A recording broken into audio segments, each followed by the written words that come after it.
नमस्कार मैत्रिणींनो, मी सौ छाया काकडे. छाया सुपर किचन मध्ये तुमचं सर्वांचं स्वागत आहे. आज मी रेसिपी सांगण्याच्या आधी प्रथम एक गोष्ट सांगते. ती म्हणजे अशी की आपली मानसी बोलली की चला कुठेतरी फिरायला जाऊया, माझा बर्थडे आहे ना. तर ती खूप खुश होती. म्हटलं मग चला तर आपण जाऊया. आम्ही गेलो शिर्डीला. तर शिर्डीला जाऊन आलो.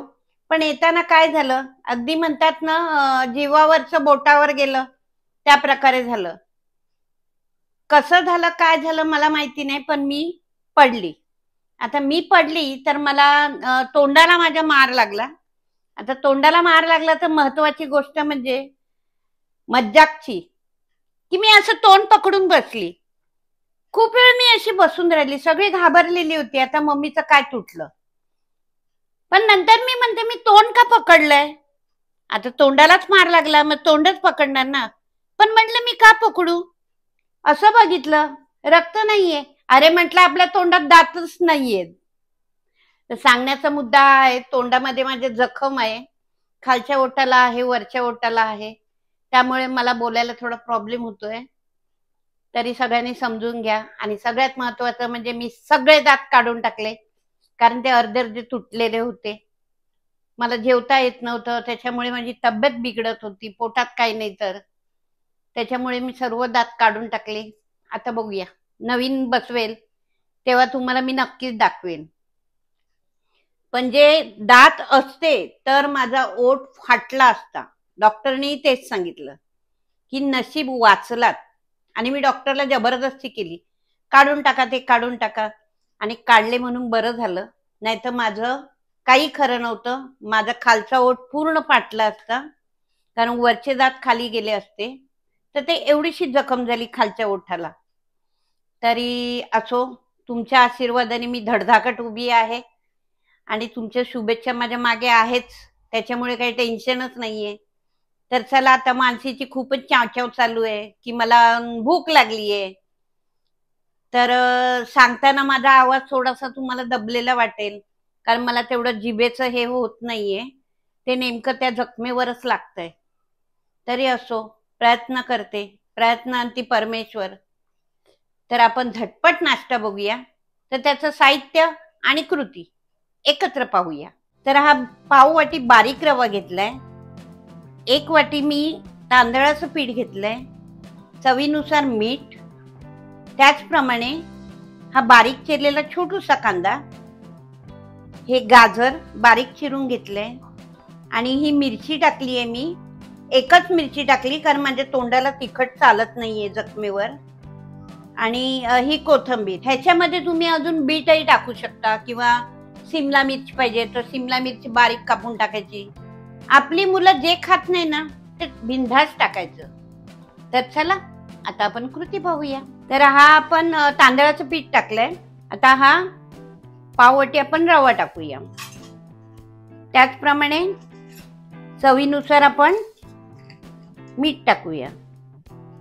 हा चिरलेला कांदा, हे गाजर, ही मिरची आणि ही कोथिंबीर, हे सर्व एकजीव करून घ्यायचं. आपल्याला तांदूळ भिजवा रे, मग ते मिक्सरला लावा. ह्याच्यापेक्षा आपल्याला झटपट घरात आपलं पीठ असतं भाकरीचं. फक्त तुम्ही दुसरा वासाचा तांदूळ वापरू नका. हा आपला रेशनचा तांदूळ जिंदाबाद. आता ह्याच्यामध्ये मी 2 वाटे पाणी टाकते. थोडं थोडं टाकते, कारण गुठळ्या होतात.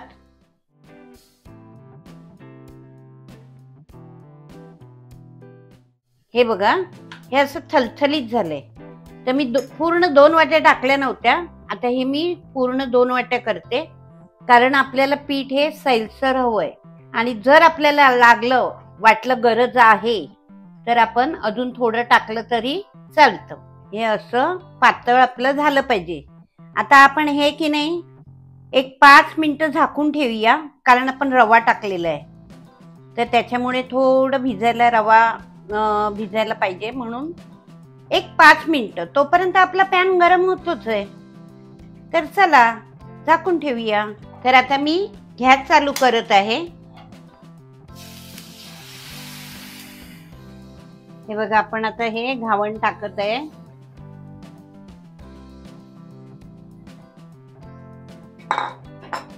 आता मी की नाही खाली तेल टाकलं नव्हतं, कारण चांगला तो तापलेला होता, म्हणून मी आता हे वरून आता थोडस तेल टाकते आणि त्याच्यावरती मी झाकण ठेवते. गॅस माझा मी थोडा फास्ट केलेला आहे, कारण ते पटकन व्हावं म्हणून. आणि वरच्या बाजूने पूर्ण सुक्क झालं की मग ते मी पलटी करणार आहे. हे बघा, वरच्या बाजूने पूर्ण सुकलेलं आहे. आता आपण ते पलटी करूया. बघा किती छान जाळी पडलेली आहे, मौसूद आहे. माझ्यासारखी दात नसलेली, तोंडात जखम झालेली बाई आरामात खाऊ शकेल.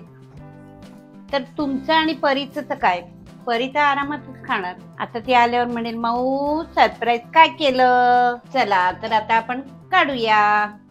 तर हे बघा, आपले घावण म्हणा, तुम्ही डोसा म्हणा, नावं काय आपणच ठेवायची असतात, पण चांगली. तर ह्या अशा प्रकारे आपले तयार झालेले आहेत.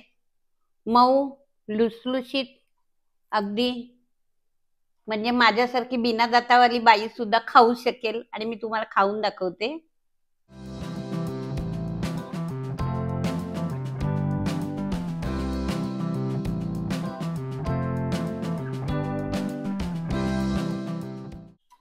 एकदम मस्त नरम असल्यामुळे मी खाऊ शकते. बघू आता आमची परी आल्यानंतर काय म्हणते. तर चला, तुम्हाला माझी रेसिपी कशी वाटली? आवडली असेल लाईक करा, शेअर करा, सबस्क्राईब करा आणि आपल्या मित्रमैत्रिणी त्यांनाही शेअर करा, म्हणजे त्याही करून खातील. आणि वेळ प्रसंगी जेव्हा आपल्या घरात काही नसेल, गव्हाचं पीठ नसेल, बाजरीचं पीठ नसेल, त्यावेळेस अगदी तांदळाच्या पिठामध्ये झटपट करून खा. तांदळाचंच पीठ कशाला, फक्त ज्वारीचं पीठ असेल तर त्याचेही छान होतात. कधीतरी मी तेही करून दाखवेल तुम्हाला. तरी असो, माझी रेसिपी कशी वाटली तर करा आणि खा. तुम्ही आस्वाद घ्या, मीही आस्वाद घेते. तोपर्यंत बाय.